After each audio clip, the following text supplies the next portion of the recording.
नमस्कार दोस्तों, स्वागत है आप सभी का हमारे इस YouTube चैनल कन्फर्म क्लासेस पे। तो दोस्तों, आज की इस वीडियो में मैं आप सभी को जैक बोर्ड क्लास 11th का पॉलिटिकल साइंस का वेरी इंपॉर्टेंट क्वेश्चन करवाने वाला हूं, जो कि आप सभी का एग्जाम में पूछा जाने वाला है। तो दोस्तों, चलिए बिना देरी करते हुए वीडियो को स्टार्ट करते हैं। वीडियो में शुरू से एंड तक बने रहना। उससे पहले आप सभी का हमारे एक रिक्वेस्ट है कि यदि आप सभी हमारे इस यूट्यूब चैनल पर नए आए हो तो चैनल को सब्सक्राइब करने के साथ साथ उसके बेल के आइकन को प्रेस करें। तो दोस्तों, चलिए वीडियो को स्टार्ट करते हैं। तो दोस्तों, पहला क्वेश्चन कहता है कि राजनीति की परिभाषा दीजिए, यानी कि राजनीति का डिफिनेशन लिखना है। ठीक है, तो दोस्तों इसका आंसर हो जाएगा कि सामान्य शब्दों में राजनीति से आशय निर्णय लेने की प्रक्रिया है। सामान्य शब्दों में राजनीति क्या है? तो आशय और निर्णय लेने की प्रक्रिया है। यह प्रक्रिया सार्वभौमिक है। यह प्रक्रिया जो है वो किस प्रकार की है? तो सार्वभौमिक है। जिंद ब्लॉन्डल के अनुसार, यहाँ पे जिन ब्लॉन्डल होगा। ठीक है, जिन ब्लॉन्डल के अनुसार राजनीति एक सार्वभौमिक क्रिया है। तो ये हो जाएगा दोस्तों इसका आंसर। इसको आप लोग नोट कर लीजिए। दोस्तों, अगला क्वेश्चन कहता है कि राजनीति क्या है। ठीक है, फिर से वही चीज। तो राजनीति शब्द यूनानी भाषा के शब्द पॉलिस से बना है। ठीक है, राजनीति शब्द जो है यूनानी भाषा का जो POLIS पॉलिस शब्द था, ठीक है, उससे बना हुआ है, जिसका अर्थ होता है कि नगर राज्य। पॉलिस का अर्थ क्या होता है? तो नगर राज्य। प्राचीन काल में नगर राज्य हुआ करते थे। प्राचीन काल में क्या होता था? तो नगर जो है वो राज्य हुआ करते थे। तो ये हो जाएगा इसका आपका आंसर। दोस्तों, तीसरा नंबर क्वेश्चन कहता है कि राजनीति शास्त्र शक्ति का विज्ञान है, व्याख्या करें। दोस्तों, राजनीति शास्त्र जो है वो शक्ति का विज्ञान है, लेकिन कैसे है उसको यहाँ पे डिफाइन करना है। तो दोस्तों, इसका आंसर हो जाएगा कि समकालीन राजनीतिक विद्वानों के में प्रमुख वह है जो शक्ति को राजनीति की केंद्र अवधारणा मानते हैं। उसके बाद आप सभी को क्या लिखना है कि शक्ति से संबंधित विषयों और शक्ति संघर्षों का अध्ययन राजनीति मानी जाती है। इसके बाद आप सभी को क्या लिखना है कि इस सिद्धांत की मुख्य रूप से पेरेटो, मोस्का, जॉर्ज केटल, इन चाइल्ड, डिमेरी, आमला, सवर्स, एल तथा वाटकिंस ने की है। ठीक है, तो उसके बाद आप सभी को क्या लिखना है कि रॉबर्ट एयरटेल के शब्दों में राजनीति शक्ति की तलाश है। मैक्स वेबर ने कहा है कि राजनीति शक्ति विभाजन में हिस्सा लेने या उसे प्रभावित करने का संघर्ष है, चाहे वह राज्यों के बीच हो या राज्य के अंदर समूह के बीच। ठीक है, तो दोस्तों इसके बाद आप सबको क्या लिखना है कि लाल बेल के अनुसार क्या है? तो राजनीतिक शक्ति को बनाने तथा इसमें हिस्सा लेने का अध्ययन है। ठीक है, इसके बाद आप सबको क्या लिखना है कि अब शक्तिशाली दृष्टिकोण की अनेक त्रुटियां सामने आई है। यह स्पष्ट हो गया है कि शक्ति और प्रभाव पर निर्भर सभी संबंध राजनीतिक नहीं होते। यह दृष्टिकोण अधूरा है। ठीक है, ये हो जाएगा इसका आंसर। दोस्तों, क्वेश्चन का आंसर जो है काफ़ी लॉन्ग हो रहा है, क्योंकि इस टाइप्स का यदि आप सभी का क्वेश्चन पूछा तो 5 मार्क्स का पूछेगा। और दोस्तों, सब्जेक्ट जो है वो पॉलिटिकल साइंस सब्जेक्ट है। इतना जब तक नहीं लिखिएगा या फिर पॉइंट वाइज नहीं लिखिएगा तो आप सभी का नंबर जो है वो नहीं मिलेगा। तो इस टाइप्स का क्वेश्चन यदि एग्जाम में पूछा गया तो वो 5 मार्क्स का पूछा जाएगा। तो इसीलिए इतना लॉन्ग आप सभी को लिखना पड़ेगा। ठीक है, तो इसको आप लोग नोट कर लीजिए। दोस्तों, अगला क्वेश्चन कहता है कि इतिहास और राजनीति शास्त्र में अंतर बताइए। हिस्ट्री और पॉलिटिकल साइंस में क्या अंतर है वो हमें डिफाइन करना है। ठीक है, तो इसका आंसर हो जाएगा कि इतिहास और राजनीति शास्त्र में अंतर इस प्रकार से है। उसके बाद आप सभी को पॉइंट वाइज लिखना है। तो दोस्तों, ये क्वेश्चन जो है वो VVI है एग्जाम के लिए, तो इसको जो है आप लोग जल्दी से जल्दी देख लीजिए। दोस्तों, पहला पॉइंट आप सभी को लिखना है कि क्षेत्र की दृष्टि से क्या है? तो इतिहास का क्षेत्र बहुत व्यापक और विस्तृत होता है। इतिहास का क्षेत्र जो होता है वो बहुत व्यापक और विस्तृत होता है। इसके अंतर्गत युद्ध, क्रांतियों, आर्थिक परिवर्तन और धार्मिक एवं सामाजिक आंदोलन आदि का अध्ययन किया जाता है। इसके अंतर्गत क्या किया जाता है? तो युद्ध, क्रांतियों, आर्थिक परिवर्तन, धार्मिक एवं सामाजिक आंदोलनों का अध्ययन किया जाता है। उसके बाद आप सभी को क्या लिखना है कि लेकिन राजनीति शास्त्र केवल उन बातों से संपर्क रखता है जिनका संबंध राज्य या अनेक राजनीतिक संस्थाओं तथा उन पर प्रत्यक्ष रूप से प्रभाव डालने के तथ्यों से है। लेकिन दोस्तों, वहीं इतिहास के अलावे क्या होता है कि राजनीतिक शास्त्र केवल उन बातों पर संपर्क रखता है जिनका संबंध राज्य से, ठीक है, या फिर राजनीतिक संस्थाओं से तथा उस पर प्रत्यक्ष रूप से प्रभाव डालने से के तथ्यों से है। तो इन सब बातों पर राजनीतिक शास्त्र अध्ययन करता है, संपर्क रखता है, यानी कि कांटेक्ट बनाए रखता है।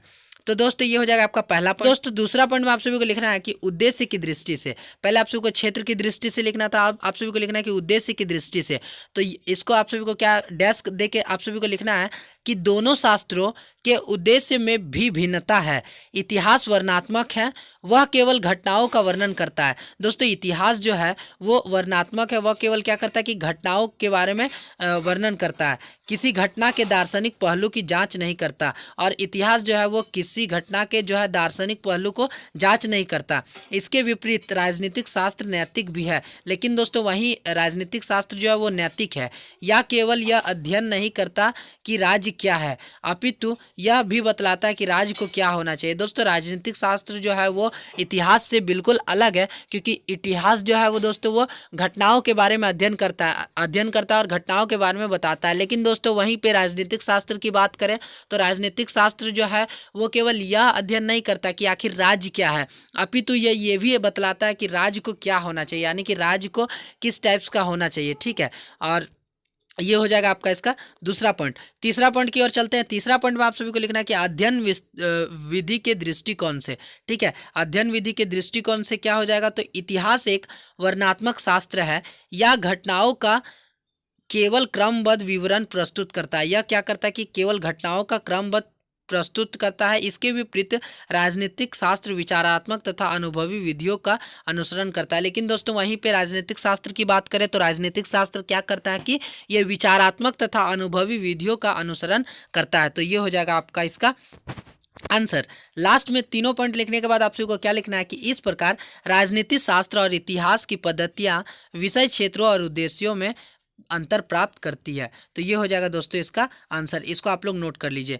तो दोस्तों अगला क्वेश्चन यानी कि 5वां नंबर क्वेश्चन कहता है कि भारत में राष्ट्रपति का निर्वाचन कैसे होता है, भारत में राष्ट्रपति का चुनाव किस प्रकार से होता है। तो दोस्तों यहाँ पे अप्रत्यक्ष चुनाव को डैश देकर लिखना है, या फिर ऐसे भी आप सभी लिख सकते हैं कि भारत के राष्ट्रपति के चुनाव की मुख्य विशेषता यह है कि यह चुनाव जनता के द्वारा सीधे ना होकर अप्रत्यक्ष रूप से राज्यों की विधानसभा तथा संसद के निर्वाचित सदस्यों द्वारा होता है। ठीक है, यह चुनाव क्या होता है कि सीधे जनता द्वारा ना होकर के अप्रत्यक्ष रूप से राज्यों की विधानसभा तथा संसद के द्वारा किया जाता है। तो ये हो जाएगा आपका इसका आंसर।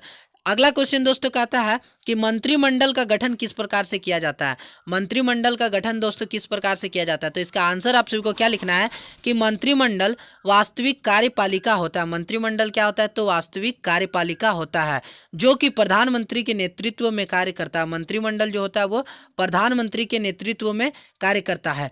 मंत्रिमंडल के सदस्यों की नियुक्ति औपचारिक रूप से प्रधानमंत्री की सलाह पर राष्ट्रपति के द्वारा की जाती है। दोस्तों प्रधानमंत्री जब सलाह देते हैं तो राष्ट्रपति के द्वारा मंत्रिमंडल का चुनाव किया जाता है। यद्यपि वास्तविक रूप से मंत्रिमंडल के सदस्यों का चुनाव करते हैं क्योंकि प्रधानमंत्री, उसके बाद आप सभी को लिखना है कि क्योंकि प्रधानमंत्री का यह विशाल विशेषाधिकार, यद्यपि व्यवहारिकता में प्रधानमंत्री के इस निर्णय को अनेक तत्व प्रभावित करते हैं। उसके बाद आप सभी को लिखना है कि अपने दल के प्रभावशाली सदस्य को उसे अपने मंत्रिमंडल में लेना ही पड़ता है। इसके बाद आप सभी को क्या लिखना है कि इस प्रकार से मंत्रिमंडल के लिए बनी सूची प्रधानमंत्री राष्ट्रपति को देता है, जिस सदस्यों को राष्ट्रपति गोपनीयता की शपथ दिलाता है। ठीक है, इतना लिखने के बाद आप सभी को क्या लिखना है कि प्रधानमंत्री की सिफारिश पर राष्ट्रपति मंत्रिमंडल के सदस्यों को हटा सकते हैं। यदि प्रधानमंत्री ऑर्डर दे तो राष्ट्रपति क्या कर सकता है कि मंत्रिमंडल के जितने भी सदस्य रहते हैं उनको हटा सकता है। इतना लिखने के बाद आप सभी को क्या लिखना है कि मंत्री बनने के लिए यह आवश्यक है कि वह संसद का सदस्य हो। अगर वह मंत्री बनते समय संसद के किसी सदन का सदस्य नहीं है तो 6 महीने के अंदर उसे किसी एक सदस्य की सदस्यता अवश्य लेनी होगी। ठीक है दोस्तों, यदि यह संसद का वो सदस्य नहीं होता है तो उसे 6 महीना के अंदर क्या करना पड़ता है कि एक सदस्य की सदस्यता अवश्य लेनी पड़ती है। ठीक है, तो ये हो जाएगा आपका इसका आंसर। तो दोस्तों मैं आप सभी को फिर से क्लियर कर देना चाहता हूँ कि इस टाइप्स के यदि क्वेश्चन एग्जाम में पूछता है तो वो 5 मार्क्स का पूछेगा। ठीक है, तो इसीलिए आप सभी को क्वेश्चन जो है वो काफ़ी बड़ा लिखना है, यानी कि लॉन्ग टाइप्स का लिखना है। कम से कम क्वेश्चन जो है वो जितना पेज रहता है उसका 70% होना चाहिए, तभी आप सभी को जाकर के एग्जाम में 5 नंबर मिलेगा। तो दोस्तों ये हो जाएगा इसका आंसर। 7वां नंबर क्वेश्चन दोस्तों कहता है कि प्रेस की स्वतंत्रता से आप क्या समझते हैं। प्रेस की स्वतंत्रता से आप क्या समझते हैं। तो इसका आंसर आप सभी को क्या लिखना है कि प्रेस विचारों की अभिव्यक्ति का सबसे लोकप्रिय, सशक्त और सरल साधन है। इसमें लोगों के विचार प्रकाशित होते हैं। प्रेस क्या है? तो विचारों की अभिव्यक्ति का सबसे लोकप्रिय और सशक्त और सिंपल साधन है। इसमें लोगों के विचार प्रकाशित होते हैं। उसके बाद आप सभी को क्या लिखना है कि आज के प्रजातांत्रिक युग में तो प्रेस की स्वतंत्रता का बड़ा महत्व है। प्रेस की प्रजातंत्र का प्रहार ई वॉच डॉग ऑफ डेमोक्रेसी कहा जाता है। प्रेस की प्रजातंत्र को क्या कहा जाता है? तो ई वॉच डॉग ऑफ डेमोक्रेसी कहा जाता है। ठीक है, इसको आप लोग इंग्लिश से भी लिख सकते हैं कि वॉच डॉग ऑफ उसके बाद क्या लिखना है कि डेमोक्रेसी। ठीक है, डेमोक्रेसी।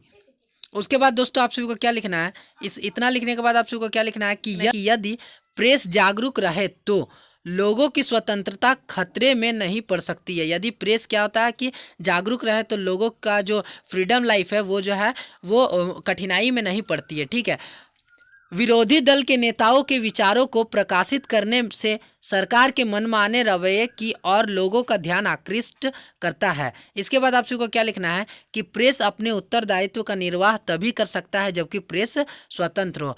प्रेस जो दोस्तों जब तक नहीं फ्रीडम होता तब तक वो अपने उत्तरदायित्व का निर्वाह नहीं कर सकता है। ठीक है, तो ये हो जाएगा इसका आंसर। अगला क्वेश्चन की ओर चलते हैं दोस्तों। अगला क्वेश्चन जो है 8वां नंबर क्वेश्चन कहता है कि समानता से आप क्या समझते हैं। समानता से आप क्या समझते हैं, यानी कि समानता का जो है डिफिनेशन लिखना है। ठीक है, तो इसका आंसर हो जाएगा कि साधारण भाषा में समानता का अर्थ है सब व्यक्तियों का दर्जा हो, सबकी आयु एक जैसी हो, आयु होगा। ठीक है, सबकी आयु एक जैसी हो, सबकी आयु एक जैसी हो। ठीक है, सब एक ही प्रकार से जीवन यापन करें, ये हो जाएगा समानता। पर यह संभव नहीं है, लेकिन दोस्तों ये जो है पॉसिबल नहीं होता है। लास्की ने क्या कहा है? लास्की ने कहा है कि समानता का अर्थ है यह नहीं है कि प्रत्येक व्यक्ति को समान वेतन दिया जाए। दोस्तों समानता का अर्थ लास्की द्वारा यदि समझे, लास्की के कथन के अनुसार, तो दोस्तों उन्होंने कहा है कि समानता का अर्थ जो है वो यह नहीं है कि प्रत्येक व्यक्ति को समान वेतन मिले। यदि ईंट ढोने वाले वेतन एक प्रसिद्ध गणितज्ञ अथवा वैज्ञानिक के समान कर दिया जाए तो समाज का उद्देश्य ही नष्ट हो जाएगा। दोस्तों यदि एक ईंटा ढोने वाला व्यक्ति और एक वैज्ञानिक या फिर प्रसिद्ध मैथमेटिक्स जो रहता है, फेमस मैथमेटिकल, उसका जो है दोनों का वेतन यदि समान कर दिया जाए तो फिर समाज का क्या अंतर रह जाएगा। तो ये लास्की के अनुसार कहना है कि इस टाइप्स का समानता नहीं होना चाहिए। इसलिए समानता का अर्थ यह है कि कोई विशेष अधिकार वाला वर्ग ना हो, सबको उन्नति के समान अवसर प्राप्त हो। तो दोस्तों ये हो जाएगा इसका सही उत्तर, तो इसको आप लोग नोट कर लीजिए। दोस्तों अगला क्वेश्चन कहता है कि लोकसभा के संगठन के बारे में बताइए। हमें क्या करना है? तो लोकसभा के संगठन के बारे में बताना है। तो दोस्तों इसका आंसर हो जाएगा कि भारतीय संसद के नियम होगा। ठीक है, नियमन नहीं होगा, यहाँ पे नियम होगा। भारतीय संसद के नियम या लोकप्रिय सदन को लोकसभा का नाम दिया गया है। लोकसभा की सदस्य संख्या समय समय पर परिवर्तन होते रहती है। ठीक है, लोकसभा की सदस्य संख्या क्या होती है? तो समय समय पर परिवर्तित होते रहती है। वर्तमान समय में इसकी सदस्य संख्या 545 है। दोस्तों वर्तमान समय में जो है वो लोकसभा की सदस्य संख्या कितनी है? तो 545 है।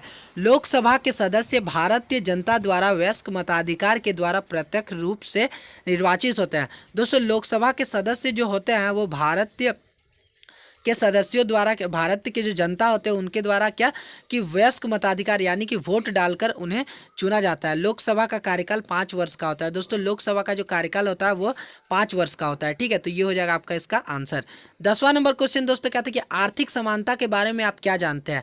आर्थिक समानता के बारे में हमें बताना है। तो इसका आंसर हो जाएगा कि वर्तमान काल में आर्थिक समानता ने एक महत्वपूर्ण स्थान ले लिया है। इसका यह अर्थ नहीं है कि सब व्यक्तियों की आय अथवा वेतन समान कर दिया जाए। ठीक है, इसका ये अर्थ नहीं कि सब व्यक्तियों की जो आय यानी कि इनकम जो है वो एक कर दिया जाए।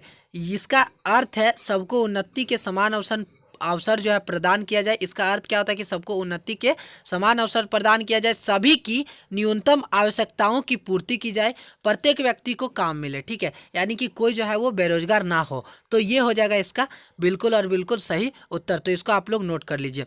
दोस्तों 11वां नंबर क्वेश्चन कहता है कि धार्मिक स्वतंत्रता का अर्थ स्पष्ट कीजिए। धार्मिक स्वतंत्रता का अर्थ जो है हमें स्पष्ट करना है, यानी कि धार्मिक स्वतंत्रता का परिभाषा देना, उसका डिफिनेशन देना, धार्मिक स्वतंत्रता क्या है उसको बताना है। तो दोस्तों इसका आंसर देख लीजिए, इसका आंसर हो जाएगा कि मनुष्य के नैतिक तथा सामाजिक जीवन में धर्म का महत्वपूर्ण स्थान है। मनुष्य का जो नैतिक तथा सामाजिक जीवन होता है उसमें धर्म का बहुत ज़्यादा इंपॉर्टेंस है, या ठीक है। अतः प्रत्येक मनुष्य को अपनी इच्छा अनुसार किसी भी धर्म को स्वीकार करने में, इसका पालन करने, पाठ उपासना आदि की स्वतंत्रता हो, धार्मिक स्वतंत्रता कहते हैं, ठीक है। यानी कि दोस्तों प्रत्येक मनुष्य को किसी भी तरह की धर्म स्वीकार करने में तथा उसका पाठ उपासना पूजा पाठ करने में जो स्वतंत्रता मिलती है उसी को धार्मिक स्वतंत्रता कहते हैं। उसके बाद दोस्तों आप सभी को क्या लिखना है कि इसमें राज्य का कोई हस्तक्षेप नहीं होना चाहिए। इसमें क्या होना चाहिए कि इसमें राज्य का कोई भी हस्तक्षेप नहीं होना चाहिए और इसका किसी भी धर्म विशेष के प्रति पक्षपात नहीं होना चाहिए। यानी कि दोस्तों सभी धर्म के लोगों को, सभी आदमी को, सभी लोगों को क्या करना चाहिए कि किसी भी धर्म को अपनाने के लिए समान अवसर प्रदान किए जाना चाहिए। दोस्तों वही उसी चीज को कहा जाता है धार्मिक स्वतंत्रता, ठीक है। ये हो जाएगा इसका आंसर। दोस्तों 12वां नंबर क्वेश्चन कहता है कि कल्याणकारी राज्य से आप क्या समझते हैं। कल्याणकारी राज्य से आप क्या समझते हैं उसका जो है डिफिनेशन देना है कल्याणकारी राज्य का। तो दोस्तों इसका आंसर हो जाएगा कि आधुनिक समाज में राज्य के कार्य संबंधी लोक कल्याण सिद्धांत प्रचलित है। जो व्यक्तिवाद का आदेश स्वतंत्रता और समाजवाद का आदेश आर्थिक सुरक्षा के आधार पर समाज का निर्माण करता है। उसके बाद आप सभी को क्या लिखना है कि वास्तव में राज्य का कल्याणकारी सिद्धांत व्यक्तिवादी है, जिसमें समाजवादी सिद्धांत का सार तत्व शामिल है और जिसके द्वारा जनता का कल्याणकारी हो सकता है, ठीक है। इतना लिखने के बाद आप सभी को क्या लिखना है कि इस सिद्धांत के अनुसार राज्य नागरिकों के भलाई के लिए आवश्यक यंत्र है। कल्याणकारी राज्य का मुख्य उद्देश्य नागरिकों के जीवन को सुखी संपन्न बनाना है। यानी कि दोस्तों कुल मिलाकर के जो कल्याणकारी राज्य है उसका मुख्य उद्देश्य क्या है, तो नागरिकों के जीवन को सुखी तथा संपन्न बनाना है, ठीक है। तो ये हो जाएगा इसका आंसर, इसको आप लोग नोट कर लीजिए। दोस्तों 13वां नंबर क्वेश्चन कहता है कि हम यह कैसे कह सकते हैं कि भारत की शांति का दृष्टिकोण व्यापक है। दोस्तों हम लोग ये कैसे कह सकते हैं कि भारत का जो शांति उसका दृष्टिकोण है वो व्यापक है, ठीक है। उसको हमें यहाँ पे बताना है, उसको हमें यहाँ पे सत्यापित करना है, यानी कि प्रूफ करना है कि हम यह कैसे कर सकते हैं। तो दोस्तों इसका आंसर हो जाएगा कि भारत की विदेश नीति का दृष्टिकोण व्यापक है। भारत की विदेश नीति विश्व शांति के लिए लगातार प्रयासरत है। भारत अन्य देशों की अंतर्राष्ट्रीय समस्याओं पर सकारात्मक भूमि निभाता रहा। उसके बाद आप सभी को क्या लिखना है कि देश की विशेष नीति के उद्देश्य और सिद्धांत है हर तरह का समाजवाद का विरोध करना तथा सभी देशों का उपनिवेश ही मामलों के स्वतंत्रता, रंगभेद नीति का बहिष्कार, भूखमरी तथा बीमारी को जड़ से उखाड़ना, सभी देशों के साथ मित्रता। उसके बाद लिखना है कि सभी देशों के साथ मित्रता के संबंध स्थापित करना, वह संयुक्त राष्ट्र संघ अन्य संगठनों और अंतर्राष्ट्रीय संस्थाओं में सक्रिय भागीदारी की भूमिका निभाना। उसके बाद दोस्तों आप सभी को क्या लिखना है, पैराग्राफ आप सभी को चेंज करना है और उसके बाद आप सभी को क्या लिखना है कि दूसरे भारत की शांति नीति का दृष्टिकोण नकारात्मक या युद्ध विरोधी नहीं है, किंतु हम यह मानते हैं कि युद्ध के कारणों को समाप्त किए बिना विश्व में चिरकालीन स्थायी शांति को स्थापना नहीं की जा सकती है, ठीक है। भारत क्या चाहता है कि सभी देश अपने अनावश्यक विनाशकारी हथियारों का विनाश कर दें तथा सभी राष्ट्र सुरक्षा से निशस्त्रीकरण संबंधित संधियों पर सच्चे मन से हस्ताक्षर कर दे। तो दोस्तों ये हो जाएगा इसका आंसर, इसको आप लोग नोट कर लीजिए, ठीक है। दोस्तों अगला क्वेश्चन की ओर चलते हैं। अगला क्वेश्चन कहता है कि भारत की चुनाव प्रणाली को समझाइए। भारत की जो चुनाव प्रणाली है उसको हमें समझाना है, ठीक है, उसको डिफाइन करना है। तो दोस्तों इसका आंसर हो जाएगा कि भारत में प्रतिनिध्यात्मक प्रजातंत्र को अपनाया गया। भारत में क्या हुआ है, तो प्रतिनिध्यात्मक प्रजातंत्र को अपनाया गया है, जिसमें समय समय पर विभिन्न स्तर पर विभिन्न पदों के लिए चुनाव की प्रक्रिया जारी रहती है। जिसमें क्या होता है कि अलग अलग टाइम पे अलग अलग लेवल का चुनाव होते रहता है, ठीक है, अलग अलग स्तर पर अलग अलग चुनाव होते रहता है। संविधान के निर्माताओं ने इस प्रक्रिया को संपन्न कराने के लिए एक स्वतंत्र व निष्पक्ष चुनाव आयोग के गठन की व्यवस्था की है। संविधान के निर्माताओं ने क्या किया है कि इसको सफल बनाने के लिए एक स्वतंत्र व निष्पक्ष चुनाव के आयोग का गठन किया है।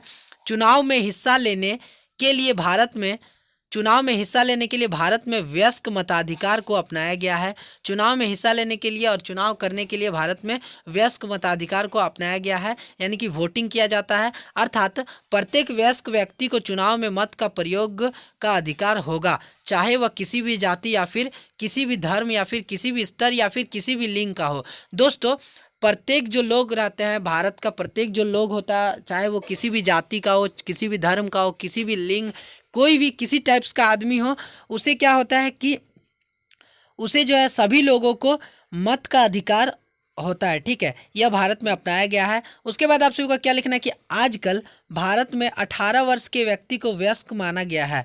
भारत में आज के डेट पे क्या तो 18 वर्ष का आदमी को वयस्क माना जाता है। भारतीय चुनाव प्रणाली की दूसरी विशेषता यह है कि चुनावी क्षेत्रों का निर्माण क्षेत्रीय आधार पर किया जाता है। ठीक है, उसके बाद आप सभी को क्या लिखना है कि अर्थात पूरे देश को निश्चित चुनाव क्षेत्रों में बांट लिया जाता है। पूरे देश को क्या किया जाता है तो निश्चित चुनाव क्षेत्रों में बांट लिया जाता है। इस चुनाव क्षेत्र में प्रत्येक व्यक्ति अपना इच्छा व पसंद के आधार पर मत का प्रयोग करते हैं। ठीक है, भारत के सभी क्षेत्रों में चुनाव अलग अलग क्षेत्रों में किया जाता है और जितने भी व्यक्ति रहते हैं वो अपने इच्छा अनुसार मत डालते हैं, यानी कि वोटिंग करते हैं। परंतु एक निश्चित है से चुने जाने वाले व्यक्ति उस क्षेत्र में रहने वाले प्रत्येक सदस्य का प्रतिनिधित्व करता है। लेकिन दोस्तों, एक निश्चित ढंग से चुने जाने वाले निश्चित रूप से मत का प्रयोग करके चुने जाने वाले व्यक्ति जो है उस क्षेत्र में रहने वाले प्रत्येक सदस्य का जो है प्रतिनिधित्व होता है। ठीक है, यानी कि उसका प्रतिनिधित्व करता है। तो दोस्तों, ये हो जाएगा इसका आंसर। 18 नंबर क्वेश्चन दोस्तों कहता है कि नौकरशाही की भूमिका का वर्णन कीजिए। नौकरशाही की भूमिका का वर्णन करना है। तो दोस्तों, इसका आंसर हो जाएगा कि नौकरशाही का शासन पर बहुत प्रभाव बढ़ गया है। बिना नौकरशाही के शासन चलाना और देश का विकास कराना अत्यंत कठिन है। ठीक है, बिना नौकरशाही के शासन चलाना और देश का विकास करना क्या हो जाता है तो काफ़ी ज़्यादा जो है कठिन हो जाता है। नौकरशाही का महत्व इसलिए बढ़ गया है कि आधुनिक राज्य एक कल्याणकारी राज्य है। आधुनिक राज्य जो है वो एक कल्याणकारी राज्य है। कल्याणकारी राज्य होने के कारण राज्य के कार्य इतने बढ़ गए हैं कि सब कार्य मंत्री नहीं कर सकते हैं। कल्याणकारी राज्य होने के कारण राज्य का इतना ज़्यादा कामकाज बढ़ जाता है कि सब जो है वो कार्य मंत्री नहीं संभाल पाता है। मंत्रियों के फैसलों को कार्य रूप देने के लिए स्थायी कर्मचारियों अर्थात नौकरशाही की आवश्यकता पड़ती है। मंत्रियों के फैसलों को कार्य रूप देने के लिए किसका आवश्यकता पड़ता है तो नौकरशाही का आवश्यकता पड़ता है। इसके अतिरिक्त मंत्रियों के पास वैसे भी समय कम होता है, जिसके कारण वे प्रत्येक सूचना स्वयं प्राप्त नहीं कर सकते हैं। उसके अलावा दोस्तों, मंत्रियों के पास जो है वो खुद से ही समय जो है काफ़ी ज़्यादा कम होता है, जिसके कारण वो क्या करते हैं कि सूचना जो है वो खुद जो है प्राप्त नहीं कर सकते हैं। नौकरशाही की भूमिका को देखेंगे तो नौकरशाही का जो है भूमिका वो यह है कि नीतियों को कार्यान्वित करना, मंत्रियों को परामर्श देना, विभागों में समन्वय स्थापित करना, लोक सेवाओं के संगठन से संबंधित कार्य आदि है। ठीक है, तो ये हो जाएगा इसका आंसर। दोस्तों, 19वां नंबर क्वेश्चन का था कि विकास से आप क्या समझते हैं। विकास से आप क्या समझते हैं उसको जो है डिफाइन करना है। तो इसका आंसर हो जाएगा कि वर्तमान भौतिकवादी युग में विकास का अभिप्राय आर्थिक विकास से लगाया जाता है, परंतु भारत के परिप्रेक्ष्य में विकास का अर्थ ढूंढे तो यहाँ विकास का तात्पर्य भौतिक और आध्यात्मिक दोनों रहा है। ठीक है, विकास का अर्थ क्या तात्पर्य क्या रहता है तो भौतिक और आध्यात्मिक दोनों रहा है। ठीक है, ये हो जाएगा इसका आंसर। दोस्तों, आज की इस वीडियो का लास्ट क्वेश्चन और 20वां नंबर क्वेश्चन क्या कहता है कि आधा अध्यक्ष प्रणाली क्या है। ठीक है, आधा अध्यक्ष प्रणाली क्या है उसे हमें बताना है, उसको जो है डिफाइन करना है। तो दोस्तों, इसका आंसर हो जाएगा कि आधा अध्यक्ष प्रणाली आध्यात्मिक एवं संसदीय शासन व्यवस्था का मिश्रित रूप है। इस पद्धति में राष्ट्रपति एवं प्रधानमंत्री दोनों पद का प्रावधान होता है, लेकिन तुलनात्मक दृष्टि से राष्ट्रपति अधिक शक्तिशाली होता है। प्रधानमंत्री संसद के माध्यम से जनता के प्रति उत्तरदायी होता है। ठीक है, इतना लिखने के बाद आप सबको क्या लिखना है कि जो कि राष्ट्रपति जनता के प्रति पक्ष रूप से उत्तरदायी होता है। पंचम गणतंत्र के बाद फ्रांस, रूस, श्रीलंका और अध्यक्ष प्रणाली का उदाहरण है। ठीक है, पंचम रूप से क्या है कि पंचम गणतंत्र के बाद क्या है, तो फ्रांस, रूस, श्रीलंका, ये सब जो है वो अध्यक्ष प्रणाली का उदाहरण है। तो दोस्तों ये हो जाएगा आपका इसका आंसर। दोस्तों आज की इस वीडियो में मैंने टोटल 20 VVI क्वेश्चन बताया पॉलिटिकल साइंस का, जो कि आप सभी का क्लास 11th का टर्म 2 का जो कल एग्जाम होने वाला है उसमें जो है 90% चांस है कि पूछने का। ठीक है, तो दोस्तों वीडियो को एक लाइक कर देना, ज़्यादा से ज़्यादा अपने इस वीडियो को दोस्तों के साथ शेयर करें, जितना हो सके चैनल को सब्सक्राइब करें, जल्दी से जल्दी जाकर के चैनल को सब्सक्राइब करें। और दोस्तों आप सभी को वीडियो पे यदि कुछ डाउट है तो कमेंट करके बताना। दोस्तों यदि आप सभी को पॉलिटिकल साइंस का और भी वीडियो चाहिए, शॉर्ट टाइप्स ऑफ आंसर का वीडियो चाहिए या फिर लॉन्ग टाइप ऑफ आंसर का वीडियो चाहिए, तो दोस्तों कमेंट करना ना भूलें, कमेंट करके बताना, मैं तुरंत से ही वीडियो बना दूंगा। ठीक है, तो दोस्तों मिलते हैं एक न्यू वीडियो के साथ और नेक्स्ट वीडियो में, तब तक के लिए बाय बाय, टेक केयर।